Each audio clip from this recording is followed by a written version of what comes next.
Hello tenth class बच्चों। हमने कल टाइप्स ऑफ केमिकल रिएक्शन ये टॉपिक स्टार्ट किया, यानी रासायनिक अभिक्रिया के कितने प्रकार होते हैं।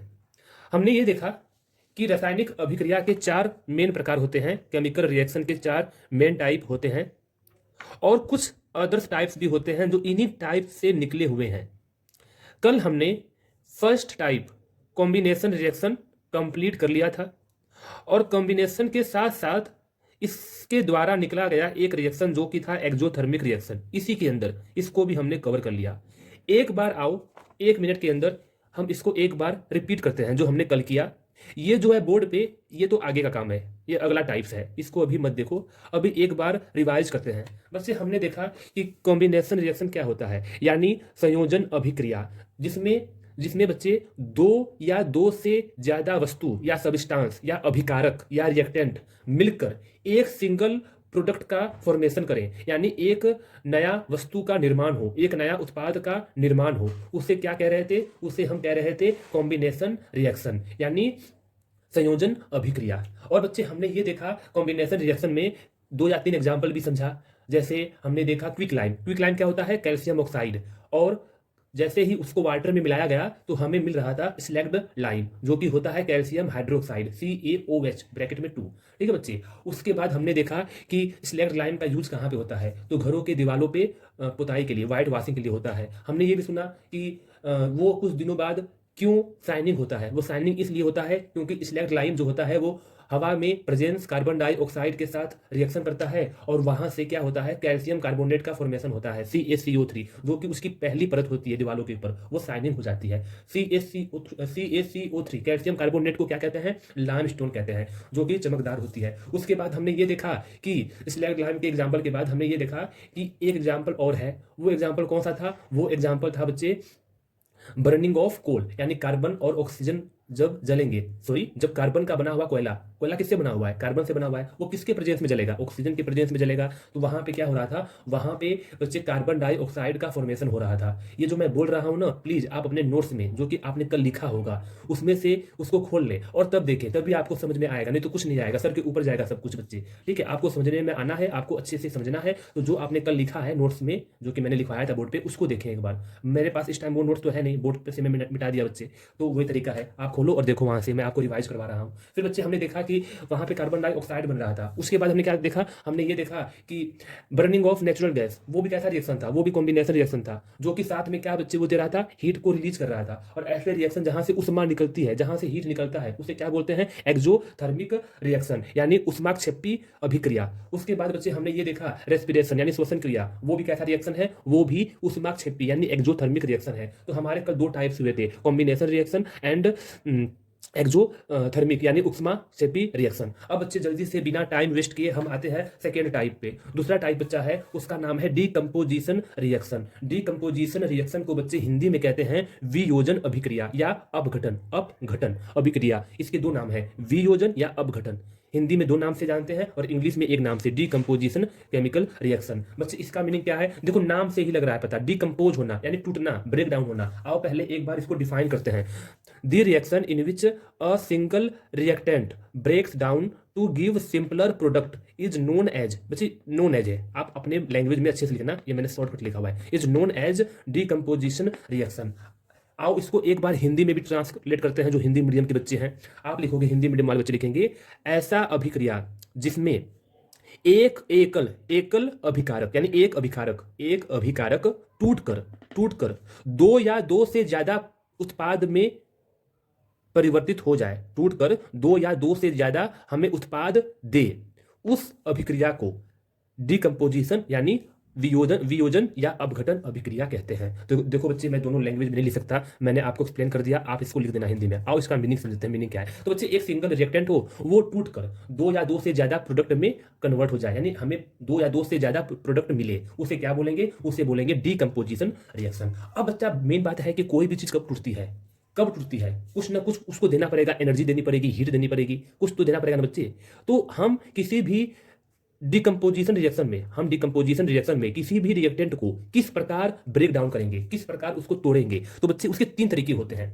तीन तरीके से डिकम्पोजिशन रिएक्शन हो सकता है, यानी तीन तरीके से किसी अभिकारक का टूटना या किसी रिएक्टेंट का ब्रेकडाउन पॉसिबल होता है। वो कौन कौन से तरीके हैं मैं आपको बता रहा हूं। एक तो बच्चा है बाई हीट, किसके द्वारा? हीट के द्वारा, हिंदी में कहते हैं उष्मा, उष्मा के द्वारा। और बच्चा अगला तरीका है बाई इलेक्ट्रिसिटी यानी विद्युत धारा के द्वारा। और तीसरा तरीका है बच्चे बाई सनलाइट यानी सूर्य के प्रकाश के द्वारा। इन तीनों तरीके से हम किसी भी रिएक्शन को, सॉरी किसी भी अभिकारक को या रिएक्टेंट को हम डिकम्पोज कर सकते हैं। और डिकम्पोज हो गया तो मान जाओ वो कौन सा रिएक्शन होगा? वो डिकम्पोजिशन रिएक्शन होगा। आओ बच्चे हम बारी बारी इसके टाइप्स को देखते हैं। तो इसके 3 टाइप्स हैं। देखो बच्चे मैंने शॉर्टकट में लिखा हुआ है, आप लिखोगे there are 3 types of decomposition reaction. आपको कंसेप्ट समझा रहा हूं। रही बात नोट्स की, तो ये मत सोचो कि आपको ऐसे ही मैं शॉर्टकट में नोट्स लिखवाऊंगा। इसको मैंने बहुत ही अच्छे से एक व्यवस्थित तरीके से अपने कॉपी में लिख रखा है। अपनी कॉपी की पिक क्लिक करके आपको सेंड करूंगा, आप वहां से लिखना। आपको बस यहां से समझना है बच्चे, कंसेप्ट समझना है। साइंस, आप बच्चे साइंस पढ़ रहे हो, आप कोई सोशल साइंस या हिस्ट्री ज्योग्राफी नहीं पढ़ रहे हो कि आप रामायण सुन रहे हो बच्चे।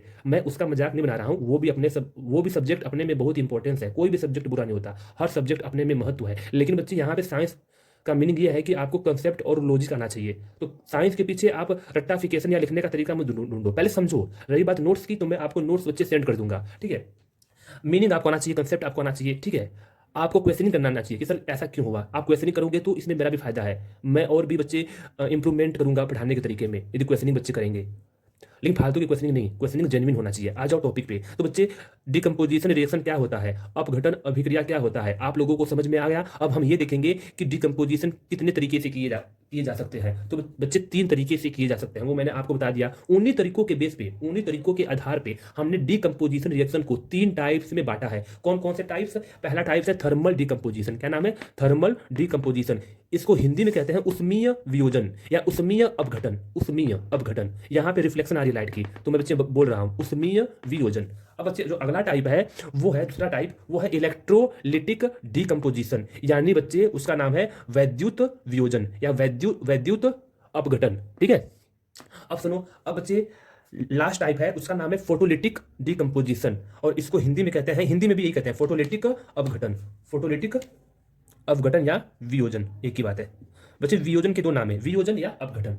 अब बच्चे आओ इन तीनों को समझते हैं। मैंने आपको कहा था कि 3 तरीके से हम डिकम्पोज कर सकते हैं, हीट के द्वारा, इलेक्ट्रिसिटी के द्वारा, सनलाइट के द्वारा। जब भी बच्चा हम किसी भी रिएक्टेंट को हीट के द्वारा, किसके द्वारा? हीट के द्वारा डिकम्पोज करेंगे, उस रिएक्शन को क्या बोलते हैं? Thermal decomposition reaction. Thermal decomposition reaction, इसका डेफिनेशन मैं नहीं लिखा हूं, इसको आप लिखोगे। मैं आपको बस एक्सप्लेन कर रहा हूं, ना ही हिंदी में ना ही इंग्लिश में मैंने इसको लिखा है, क्योंकि बच्चे ये बिल्कुल सिंपल डेफिनेशन है। मैं बोल रहा हूं, आप लिखेंगे अपने नोट्स में, ठीक है। या तो मैं सेंड कर दूंगा, वहां से आप लिख लेना। खैर मैं इसको एक्सप्लेन कर रहा हूं, कैसे लिखोगे आप एग्जाम में। आप लिखोगे, मान लो आपसे पूछ लिया what do you mean by thermal decomposition reaction, तो आप इसको ऐसे कहोगे, when decomposition reaction carried out by heat is known as thermal decomposition। जब कोई डिकम्पोजिशन रिएक्शन हीट के द्वारा हो उसे क्या बोलेंगे? उसे बोलेंगे बच्चा थर्मल डिकम्पोजिशन रिएक्शन। सिंपल सी बात है, ठीक है। जब डिकम्पोजिशन हीट के द्वारा हो तो उसे बोलेंगे थर्मल डिकम्पोजिशन, सिंपल सी मीनिंग है। जो हिंदी के बच्चे हैं वो ऐसे लिखेंगे, जब कोई अपघटन अभिक्रिया या जब कोई वियोजन अभिक्रिया उष्मा के द्वारा हो, किसके द्वारा? उष्मा के द्वारा, उष्मा के सहायता से हो, उसे क्या बोलेंगे? उष्मीय वियोजन, ठीक है बच्चे। ऐसे आप लिखोगे। देखो बच्चे, अब ये कोई नहीं कहेगा कि हमारे साथ पार्शियलिटी हुई है, ना ही हिंदी का लिखा है ना ही इंग्लिश का लिखा है। सिंपल मैंने आपको समझा दिया, क्योंकि हिंदी वालों के मन में भी रहता होगा कि सर बस इंग्लिश में लिखते हैं। तो बच्चे कोई ना, बच्चे मैं एक्सप्लेन तो कर रहा हूँ ना, मैं किसी के साथ पार्शियलिटी नहीं कर रहा हूँ, सच्चाई बताऊँ बच्चे। हिंदी में मैं प्रयास कर रहा हूँ कि और अच्छा बेहतर कर पाऊँ, क्योंकि मैंने हिंदी वालों को भी पढ़ाया नहीं, लेकिन मैं पढ़ा सकता हूँ। तो बच्चे इसलिए मैं आपको समझा रहा हूँ, कहीं गलती हो जाए या कहीं कुछ आपको ना आए समझ में, प्लीज़ मुझको बोलो, मैं आपको और भी बेहतर तरीके से समझाने का प्रयास करूँगा। किसी के साथ भी पार्शियलिटी नहीं होने दूंगा, ये बात अपने मन में मत रखना बच्चे। आ जाओ इसके एग्जाम्पल पे। तो बच्चे हमने क्या किया, हम लेंगे बच्चा फेरस सल्फेट। क्या लेंगे? तो एग्जाम्पल है, एग्जाम्पल के पीछे लॉजिक कम सोचो और सोचो कि एग्जाम्पल है क्या, उसे समझो। बच्चा हम लेंगे फेरस सल्फेट। क्या लेंगे? Ferrous sulphate. क्या होता है फेरस सल्फेट? FeSO4। क्यों? देखो आयरन की वैलेंसी 2, सल्फेट की वैलेंसी भी 2, तो 2 से 2 गया, FeSO4 फेरस सल्फेट। ये कैसा होता है बच्चा? सॉलिड होता है। फेरस सल्फेट का हम क्रिस्टल लेंगे, हालांकि फेरस सल्फेट का जो क्रिस्टल होता है उसमें वाटर भी होता है। देखो मैं इसको पहले मिटा रहा हूं बच्चे, क्योंकि यहाँ पे मैं कुछ बातें आपको समझाऊंगा। पहले जगह नहीं है इसलिए मैं इसको मिटा रहा हूँ, यहीं पे मैं आपको समझाऊंगा एग्जाम्पल के बारे में, क्योंकि इसके जो एग्जाम्पल है वो सिंपल है, लेकिन उस एग्जाम्पल में से कई बार क्वेश्चन पूछता है गहराई में, तो डीपली क्वेश्चन पूछता है। तो बच्चे आपको अच्छे से आना चाहिए, एनसीईआरटी की एक भी लाइन आपको मिस नहीं करना, ठीक है। आपको साइंस में एक्सपर्ट बनना है बच्चे, कोई ऐसा काम चलाओ बच्चा नहीं बनना। आ जाओ बच्चे, हम क्या देखो इस एग्जाम्पल पे, मैं इस पे बाद में आऊंगा, पहले मैं आपको पूरा उसकी कथा सुना रहा हूं कि हमने कहानी में क्या किया। कहानी ये है बच्चे, बात किसकी हो रही है? बात हो रही है थर्मल डिकम्पोजिशन की। तो हम क्या करते हैं, पहले मैं एग्जाम्पल समझा रहा हूं। हम क्या करते हैं बच्चे, हम लेते हैं सबसे पहले फेरस सल्फेट का क्रिस्टल। क्या? फेरस सल्फेट का क्रिस्टल। जब भी क्रिस्टल आ जाए, जब भी क्रिस्टल का नाम आ जाए, इसका मीनिंग वाह, उसमें पानी भी है, उसमें जल भी है, यानी उसमें वाटर की अमाउंट भी है। अब कितना वाटर है उसके ऊपर डिपेंड करता है, वो कंपाउंड के ऊपर डिपेंड करता है। तो बच्चे हम क्या लेंगे? फेरस सल्फेट का क्रिस्टल। क्या लेंगे? फेरस सल्फेट का क्रिस्टल। ये भी क्रिस्टल नहीं है, ये ओनली फेरस सल्फेट है। जब क्रिस्टल बोलोगे तो आप इसके साथ लगाओगे वाटर। क्या लगाओगे? वाटर। डॉट, डॉट का मीनिंग इसके साथ वाटर भी जुड़ा हुआ है। वाटर डॉट है ये, डेसिमल, ये H2O। कितना H2O? तो इसके क्रिस्टल में बच्चा 7 H2O होता है। मैंने आपसे बोला था ना कि कंपाउंड के ऊपर वो निर्भर करता है कि किस कंपाउंड के क्रिस्टल में कितना वाटर होता है। तो इसके क्रिस्टल में 7H2O होता है। ये बच्चे एक्सपेरिमेंट किया गया है, इसके पीछे कोई फॉर्मूला या लॉजिक नहीं है। तो 7H2O होता है किसमें? फेरस सल्फेट के क्रिस्टल में। अब क्या होता है बच्चे, अब बात हो रही है हीटिंग की। किसकी हो रही है बात? उसमें की, यानी हीटिंग की बात हो रही है। तो इसको हम हीट करेंगे। तो बच्चे ये देखो, पहले इसको समझो। हमने क्या किया, जब फेरस सल्फेट को हीट किया तो बच्चे ये तीन तीन प्रोडक्ट में टूटा। तीन अलग अलग प्रोडक्ट में टूटा। कौन कौन सा प्रोडक्ट? Ferric oxide. देखो मैंने यहाँ पे नहीं लिखा हुआ है, लेकिन आप लिखोगे फेरिक ऑक्साइड इसके नीचे ब्रैकेट में। ये क्या है? सॉलिड। हमने लिया क्रिस्टल सॉलिड। फेरिक ऑक्साइड में टूटेगा, प्लस में दो गैस यहां से निकलेगी। कौन कौन सी गैस? Sulphur dioxide. Sulphur dioxide, di मतलब दो ऑक्साइड। सल्फर ट्राइऑक्साइड, ट्राई का मीनिंग तीन ऑक्सीजन, सल्फर ट्राइऑक्साइड। तो तीन प्रोडक्ट निकलेंगे, जिसमें से एक होगा सॉलिड जिसका नाम है फेरिक ऑक्साइड, एक का नाम है सल्फर डाइऑक्साइड जो कि गैस है, ये भी गैस है, यह है सल्फर ट्राइऑक्साइड। यानी फेरस सल्फेट को जलाने पे, हीट करने पे हमें तीन प्रोडक्ट मिलेंगे। तो यहां पे आप क्या देख रहे हो? आप ये देख रहे हो कि हमने लिया सिंगल रिएक्टेंट, हमने लिया सिंगल रिएक्टेंट, और ये ब्रेक डाउन होकर टूट कर दो या दो से ज्यादा हमें उत्पाद मिल रहा है, यानी प्रोडक्ट मिल रहा है। तो बच्चे इसे क्या बोलेंगे? इसे बोलेंगे डिकम्पोजिशन रिएक्शन। इसको आप कह सकते हो कि ये डिकम्पोजिशन रिएक्शन का भी एग्जाम्पल है। लेकिन बात यह है कि हमने किसका यूज करके ये सब किया है? आप कहोगे हीट का यूज करके हमने ये सब किया है, यानी उष्मा का। तो बच्चे जब हीट का यूज करके डिकम्पोजिशन होता है उसे बोलते हैं थर्मल डिकम्पोजिशन रिएक्शन। यहां तक कोई डाउट? अब सुनो, अब आ जाओ डीपली। डीपली मैं यहाँ पे आपको करवा रहा था, लेकिन मैं वहीं पे इसको छोड़ दिया था, कुछ और पॉइंट पे आ गया था। खैर आ जाओ वापस से। हमने क्या किया? हमने बच्चे सबसे पहले हम डायरेक्ट यही नहीं लेंगे, हमें ये मिलेगा डायरेक्ट फेरस सल्फेट का क्रिस्टल। इसको बच्चा पहले हम हीट करेंगे। तो हीट क्या करेंगे? जब हीट करेंगे तो हमें डायरेक्ट ये नहीं मिलता, हमें डायरेक्ट ये तीनों नहीं मिलता। पहले क्या होता है? यहाँ से वाटर निकलता है, यहाँ से वाटर निकलता है, और ये क्या बनता है? Only FeSO4। ये मिलेगा हमें फेरस का सल्फेट, फेरस सल्फेट। यानी ये हिस्सा यहाँ से बाहर निकल गया। बाहर मतलब भाप बन के उड़ गया। आप कोई भी चीज सुखाते हो तो बच्चे, मान लो धूप में लगा लो, धूप में आप कोई चीज सुखा रहे हो, गिला कपड़ा, तो वहां से वाटर निकलता है वेपर बन के। ऐसे ही इस चीज को आप गर्म करोगे तो गर्म करने पे जो वाटर का हिस्सा है वो निकल जाएगा वेपर बन के। तो वाटर निकल चुका है, क्या बचा? अब ये बचा कौन? Ferrous sulphate. तो हमें पहले मिलेगा फेरस सल्फेट। अब सुनो बच्चे, ये जो होता है ना हिस्सा, ये क्या होता है? ये बच्चे होता है लाइट ग्रीन, यानी जो इसका रंग होता है। यहां से क्वेश्चन पूछता है, क्वेश्चन यहां से ये पूछेगा कि फेरस सल्फेट का जो क्रिस्टल होता है वो किस रंग का होता है? वो होता है बच्चा लाइट ग्रीन, यानी हल्का हरा। हल्का हरा, ये हल्के हरे रंग का होता है। कौन? फेरस सल्फेट का क्रिस्टल। लेकिन जैसे ही यहां से पानी भाप बन के उड़ेगा, यानी निकलेगा बाहर, सिर्फ और सिर्फ फेरस सल्फेट बचेगा। तो बच्चे ये हो जाएगा सफेद रंग का, यानी व्हाइट कलर का। ये हो जाएगा सफेद कलर का। कुछ चीजें मैं हिंदी में लिख रहा हूँ, कुछ चीजें मैं इंग्लिश में लिख रहा हूँ, ताकि बच्चों को ये ना लगे कि सब पार्शियलिटी करते हैं। ठीक है? तो बच्चे ये व्हाइट कलर का हो जाएगा। कब? जब इसको हीट करेंगे। हीट करने के बाद अब क्या होता है बच्चे? अब सुनो, अब इसको वापस से हमने इसको, इस वाले कंपाउंड को हमने वापस से और हीट किया। हम हीट करते गए, तो एक टाइम ये आएगा कि ये जैसे जैसे हीट होगा वैसे वैसे यहां से तीन प्रोडक्ट में टूटेगा। कौन कौन? Ferric oxide. इसके नीचे आप लिखना फेरिक ऑक्साइड का फॉर्मूला क्या होता है? आप कहोगे Fe2O3। तो ferric oxide, SO2 sulphur dioxide और सल्फर ट्राइऑक्साइड, तीन प्रोडक्ट मिलते हैं, जो कि हमें ये शो कर रहा है, जो कि हमें ये प्रूव कर रहा है कि हाँ ये कौन सा रिएक्शन है? ये है डिकम्पोजिशन रिएक्शन। ये डिकम्पोजिशन रिएक्शन किसकी हेल्प से हुआ है? ये हीट की सहायता से हुआ है, उष्मा की सहायता से हुआ है। इसलिए कौन सा रिएक्शन होगा? Thermal decomposition reaction.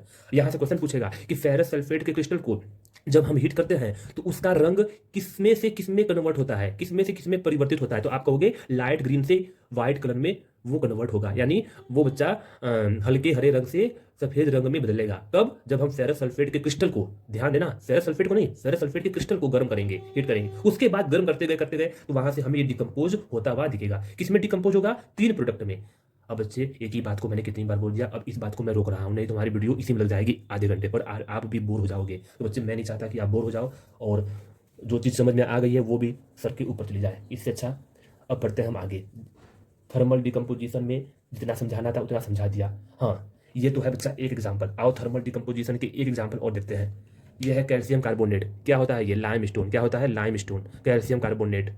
इसको बच्चे जब हम हीट करेंगे, देखो मैंने आपको बेसिक कंसेप्ट में समझाया था, बेसिक कंसेप्ट में नहीं, केमिकल रिएक्शन एंड इक्वेशन के चैप्टर की स्टार्टिंग में ही बिल्कुल फर्स्ट डे की हीटिंग को हम ट्राइंगल से भी डिनोट करते हैं, यानी हीट हो रहा है, गर्म हो रहा है, इसको ट्राइंगल से भी लिखते हैं। तो बच्चे इसका मीनिंग हीट है। जैसे ही हमने लिया लाइम स्टोन यानी कैल्शियम कार्बोनेट, जैसे ही इसको हमने हीट किया यानी उस माँ किया जो कहते हैं हीट किया, तो बच्चे वहां से क्या होगा, ये हिस्सा, ये कंपाउंड बच्चे टूट जाएगा, ब्रेक डाउन हो जाएगा, और ब्रेक डाउन होकर हमें दो उत्पाद देगा, दो प्रोडक्ट देगा। कौन कौन सा? Quick lime. कौन सा देगा बच्चा? Quick lime. देखो कल क्या याद है कैल्शियम कार्बोनेट कहां से बनाता है, याद करो। तो quick lime CaO, calcium oxide, ये मिलेगा जो कि सॉलिड होता है। और क्या मिलेगा? गैस बच्चे कार्बन डाइऑक्साइड बन के उड़ जाएगा, यहां से कार्बन डाइऑक्साइड भी निकलेगा जो कि चला जाएगा, उड़ के रिलीज हो जाएगा।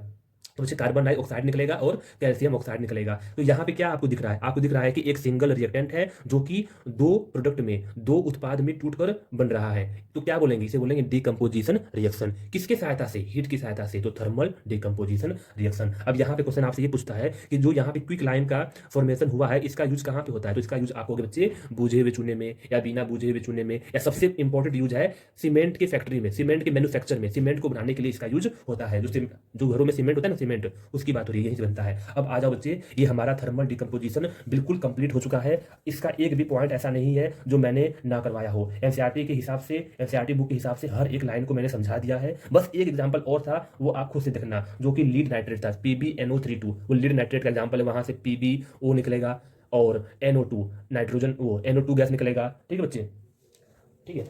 एक गैस और है, मैं आपको बता रहा हूँ, देखो ये है बच्चा, एग्जांपल की बात हो रही है, इसकी बात हो रही है, लीड नाइट्रेट की, PbO, लीड ऑक्साइड, NO2 और O2 गैस निकलेंगे। तो बच्चे ये एग्जांपल आप खुद से कर लेना, आसान एग्जांपल ये भी है, इसको भी लिखना नोटबुक में। जो यहाँ से NO2 गैस निकलती है वो ब्राउन कलर की होती है, ठीक है। तो क्वेश्चन देखो, ये एग्जाम्पल इतना इंपॉर्टेंट नहीं है, इंपॉर्टेंट ये है कि आपसे ये पूछ सकता है कि जो इस एग्जाम्पल में ब्राउन कलर की गैस निकल रही है वो गैस कौन सी है? तो आप कहोगे nitrogen dioxide, nitrogen dioxide NO2। आप अपने बुक में पेज नंबर 9 पे देख लेना, इसमें आपको साफ साफ नहीं दिख रहा होगा क्योंकि बुक भी पुरानी है। और आप देखो बच्चे, जूम तो क्या करूं, रहने दो, आप अपने बुक में देख लेना। खैर, मैंने आपसे बोला है ना 2 एग्जांपल करना, सबसे मेन एग्जांपल यही था। तो बच्चे अब आ जाओ आप सेकेंड टाइप पे। किस पे? सेकेंड टाइप पे, जो कि डिकम्पोजिशन रिएक्शन का अगला टाइप है। इलेक्ट्रिसिटी द्वारा यानी विद्युत धारा द्वारा जब हम एक रिएक्टेंट को डिकम्पोज करते हैं तो उस टाइप के डिकम्पोजिशन रिएक्शन को हम क्या बोलते हैं? Electrolytic decomposition reaction. इसको आप कैसे लिखोगे इंग्लिश में? आप लिखोगे इंग्लिश में, when a decomposition reaction is carried out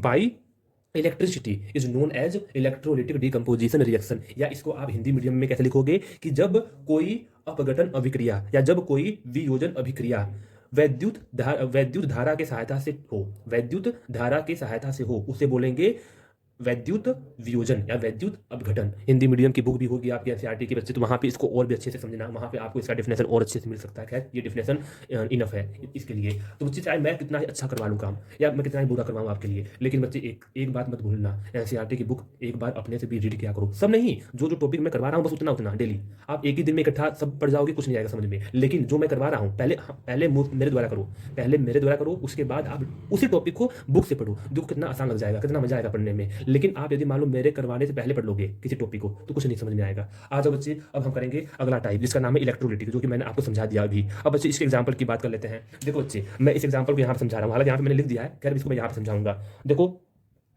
हम लेंगे वाटर और बच्चे इसको करेंगे इलेक्ट्रोलिसिस। क्या करेंगे? इसका इलेक्ट्रोलाइसिस। इलेक्ट्रोलाइसिस क्या होता है बच्चे? इसको इसके ऊपर, पानी के ऊपर हम वैद्युत धारा प्रवाह करेंगे, यानी वैद्युत धारा इसके ऊपर हम प्रवाह करेंगे, यानी इसके अंदर इलेक्ट्रिसिटी पास करेंगे, पानी के अंदर हम इलेक्ट्रिसिटी देंगे। तो क्या होता है बच्चे? इलेक्ट्रिसिटी यार इसको क्या होगा, ये भी टेंशन यार, मार्कर सबसे अच्छा चौक वाला सिस्टम लिखते जाओ।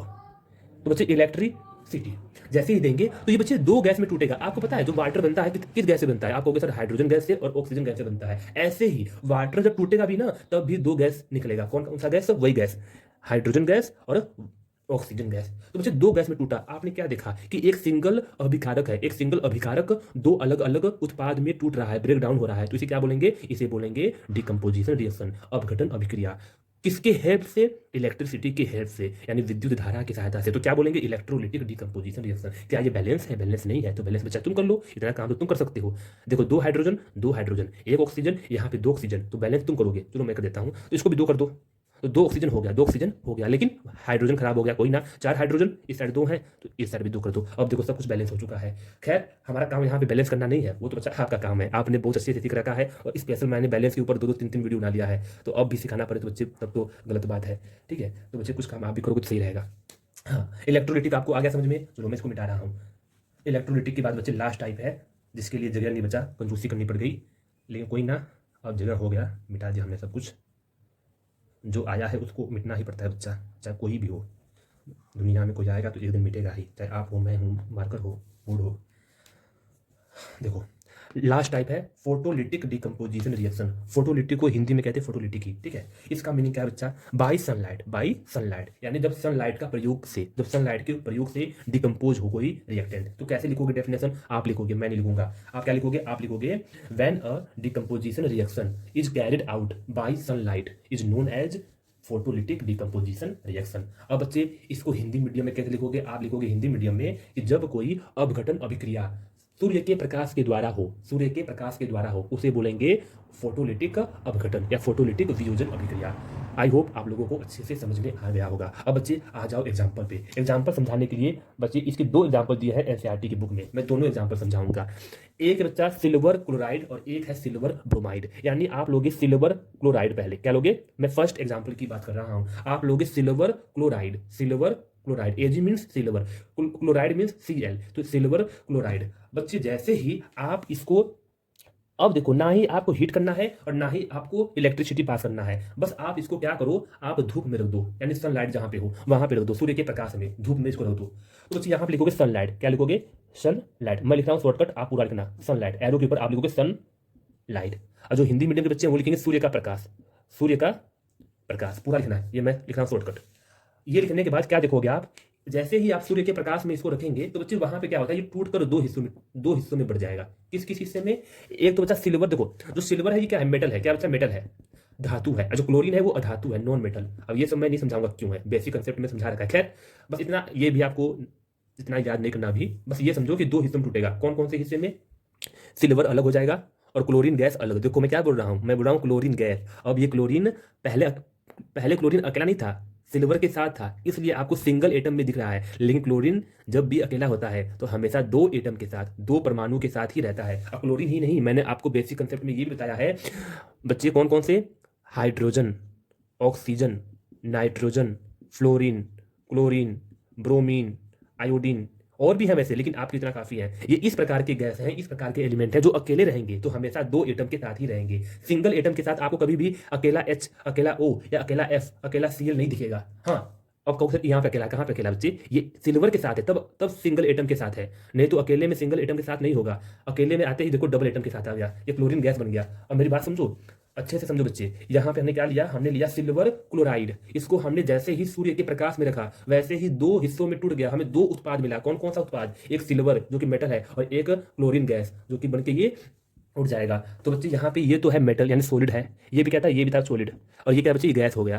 अब सुनो, आप देखो एक रिएक्टेंट है यानी एक अभिकारक है, हमें 2 उत्पाद दे रहा है, तो कौन सा रिएक्शन कहलाएगा? Decomposition reaction. किसके सहायता से हुआ? सूर्य के प्रकाश की सहायता से हुआ, तो कौन सा रिएक्शन करवाएगा? Photolytic decomposition reaction. फोटोलिटिक अभिकारक, सॉरी फोटोलिटिक, फोटोलिटिक अपघटन, अभिक्रिया, मैं भूल गया था, अपघटन या वियोजन कर लो, 2 नाम है, वियोजन या अपघटन।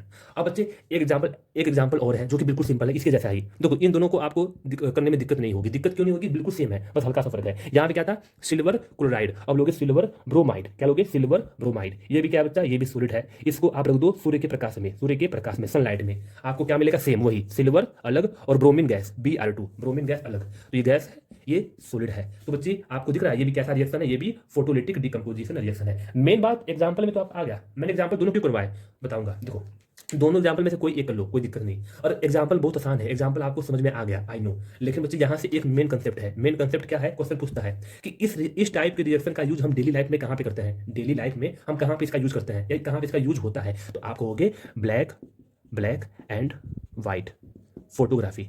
यानी बच्चे पुराने जमाने में ब्लैक और व्हाइट फोटोग्राफी होती थी क्या? यार मेरी इंग्लिश भी वीक होगी। Photography, white and black, black and white कहते हैं ना, ब्लैक एंड व्हाइट टीवी। तो ब्लैक एंड व्हाइट फोटोग्राफी में इन दोनों रिएक्शन का यूज होता है। इसको हिंदी में कहते हैं श्याम और श्वेत, श्याम और श्वेत फोटोग्राफी में, श्याम और श्वेत फोटोग्राफिक्स में इसका यूज होता है, ब्लैक एंड व्हाइट फोटोग्राफी। ठीक है। बस यही बात समझाने के लिए मैंने आपको दोनों रिएक्शन करवाए थे। बहुत ही इंपॉर्टेंट बात है, इसको आप लिख लेना कि आप कैसे लिखोगे। आप लिखोगे फोटोलिटिक डिकम्पोजिशन रिएक्शन, या आप लिखना दिज टाइप, इन दोनों के लिए these type of reaction, these type of reaction. यहाँ पे इंपॉर्टेंट नोट लिख के यहाँ पे लिखना these type of reaction are used in black and white photography. ठीक है, इस प्रकार के अभिक्रिया श्वेत और श्याम फोटोग्राफी में प्रयोग किए जाते हैं। तो बच्चे यहाँ पे हमारा डिकम्पोजिशन अच्छे से कंप्लीट होता है। तीनों टाइप्स हमें डिकम्पोजिशन के देख लिए। आओ एक आखिरी टाइप्स है, टाइप्स नहीं है बच्चा, बिल्कुल नहीं, बिल्कुल टाइप्स नहीं है, एक आखिरी कंसेप्ट है। वो कंसेप्ट क्या है? जैसे ही बच्चे हम कल कॉम्बिनेशन रिएक्शन कर रहे थे, तो आपने एक बात नोटिस किया, कॉम्बिनेशन रिएक्शन करवाने के लिए वहां पे हमने कुछ नहीं किया था, वो अपने आप ऑक्सीजन के प्रेजेंस में जलकर या कुछ भी करके लगा लो, वो बच्चा हीट को रिलीज कर रहे थे। क्या कर रहे थे? हीट को निकाल रहे थे, या हीट या एनर्जी कह लो, ऊर्जा या उष्मा या ऊर्जा को वो निकाल रहे थे। ठीक है, और शोषित कर रहे थे। लेकिन आपने एक बात नोटिस किया, डिकम्पोजिशन में हमने 3 टाइप्स के रिएक्शन किए। क्या यहाँ पे हीट या एनर्जी निकल रही थी? नहीं, बल्कि उल्टा हमें देना पड़ा। एक में देना पड़ा हमें हीट, जिसको बोला हमने थर्मल, और एक में हमने देना पड़ा बच्चा इलेक्ट्रिसिटी, वो तो हम ही देंगे ना। क्या बिना इलेक्ट्रिसिटी का वो टूट सकता था? नहीं टूट सकता था। और बच्चे एक में देना पड़ा हमें सनलाइट, सूर्य का प्रकाश। यानी इन तीनों रिएक्शन में हमने क्या देखा, इन तीनों डिकम्पोजिशन रिएक्शन में हमने क्या देखा कि हमें एनर्जी देनी पड़ रही है। यानी रिएक्शन जो होगा वो इन तीनों में से किसी एक एनर्जी के द्वारा होगा। और यहाँ पे जो रिएक्शन होता है बच्चा, वो इसके सहायता से होता है, ना कि ये निकालेगा। यहाँ पे ये सब रिलीज नहीं हो रही है, इसका उपयोग हो रहा है। इसके उपयोग से टूटेगा, बॉन्डिंग टूटेगी उनकी, तब जाके ब्रेक डाउन होगा। तो यहाँ पे हम क्या देख रहे हैं? हम ये देख रहे हैं कि यहाँ पे एनर्जी या हीट रिलीज नहीं हो रही है, बल्कि एब्जॉर्ब हो रही है। यानी उसके द्वारा लिया जा रहा है। किसके द्वारा? रिएक्शन के द्वारा। यहाँ पे रिएक्शन में एनर्जी एब्जॉर्ब हो रही है। तो आप लिखोगे क्या? आप लिखोगे बच्चा, इसका जो मेन टाइप तो नहीं है, पर केमिकल रिएक्शन का अदर टाइप है, वो है एंडोथर्मिक। क्या है? Endothermic reaction. फिर से कह रहा हूं, इसके लिए आप नंबरिंग मत देना, थर्ड टाइप नहीं, ये मेन टाइप नहीं है। वैसे इसमें से डिकम्पोजिशन में से ही निकला हुआ है, यानी एंडोथर्मिक का जो नाम है ना, वो यहीं से निकला हुआ है। इसके तीनों टाइप से हमने नोटिस किया कि यहाँ पे एनर्जी देनी पड़ रही है, एब्जॉर्ब हो रहा है। क्या हो रहा है? एब्जॉर्ब हो रहा है रिएक्शन द्वारा। तो इसे बोलेंगे एंडोथर्मिक रिएक्शन। कैसे लिखोगे? आप लिखोगे ऐसा reaction, the reaction in which heat is absorbed is known as endothermic reaction. यानी इसको बोलते हैं हिंदी में उष्मा शोषी अभिक्रिया। ऐसा अभिक्रिया जिसमें उष्मा की जरूरत हो, उसे क्या बोलेंगे? उष्मा शोषी अभिक्रिया। तो बच्चे आई होप आप लोगों को एंडोथर्मिक समझ में आ गया होगा। अब बच्चे कहीं सर एग्जांपल, तो बच्चे ऐसा बच्चा जो भी सोच रहा है सर इसका एग्जांपल दो, वहीं पे आके दो लगाऊंगा। बच्चे इसका एग्जांपल क्या दूं? इसका एग्जांपल तो आपने ऑलरेडी देख लिया। कौन से? वही तीनों एग्जांपल, थर्मल वाला, इलेक्ट्रोलिटिक वाला और फोटोलिटिक वाला। बच्चे इसके जो एग्जांपल है ना, वो एग्जांपल इसके भी हैं। ऑब्वियस सी बात है। उसमें हम क्या कर रहे थे? आपसे पूछेगा कि what do you mean by endothermic reaction, give example. तो एक्सप्लेन ऐसे करना, the reaction in which heat is absorbed is known as endothermic reaction. रही बात एग्जांपल की, तो एग्जांपल आप वही देना कि कोई भी एक। मैंने आपको कम से कम 6-7 एग्जांपल करवा दिए। जितने देखो, सिंपल सी बात है, जो डिकम्पोजिशन का एग्जांपल होगा वही एंडोथर्मिक का एग्जांपल होगा, क्योंकि डिकम्पोजिशन में हीट देनी पड़ती है, हीट एब्जॉर्ब होता है। तो आप कोई भी एग्जांपल देख लो, चाहे आप ये दे दो AgCl, यहाँ पे सनलाइट लिखना, यहाँ पे Ag प्लस Cl2। एक बात और, क्या ये बैलेंस है? ये बैलेंस नहीं है। यहाँ पे 1 क्लोरीन, यहाँ पे 2 क्लोरीन। तो वैसे देखो, बैलेंस करना आपका काम है, तो आप बैलेंस कर लेना। लेकिन ये 2Ag हो गया, तो इसको 2Ag करो, सही है। तो खैर जो भी है, ये एग्जांपल दे दो, या AgBr वाला एग्जांपल दे दो, या बच्चे आप दे दो एग्जांपल वही फेरस सल्फेट वाला FeSO4, ये नाम बनेगा Fe2O3 plus SO2 plus SO3। ये भी किसका एग्जांपल है? ये भी बच्चा एंडोथर्मिक का एग्जांपल है। एंडोथर्मिक कह लो चाहे डिकम्पोजिशन का एग्जांपल कह लो, दोनों का एग्जांपल में काम चल जाएगा। इसको बैलेंस कर सकते हो, बैलेंस, ये बैलेंस नहीं है। 2 फ्लोरीन, यहाँ पे 2 फ्लोरीन, ठीक है। 2 सल्फर, 1 सल्फर ये, 1 सल्फर ये, 2 सल्फर, बैलेंस हो गया। 8 ऑक्सीजन, 4 दूनी 8, 8 ऑक्सीजन, 3 ऑक्सीजन ये, 2 ऑक्सीजन ये, 3 2 5, 3 ऑक्सीजन ये, 5 3 8, तो बैलेंस भी हो चुका। तो बच्चे यहाँ पे हमारा देखो बच्चे, लास्ट में आते आते मैं कुछ ज़्यादा फास्ट बोलने लगता हूँ। तो बच्चे अब मैं थक गया हूँ, वीडियो लंबी बन चुकी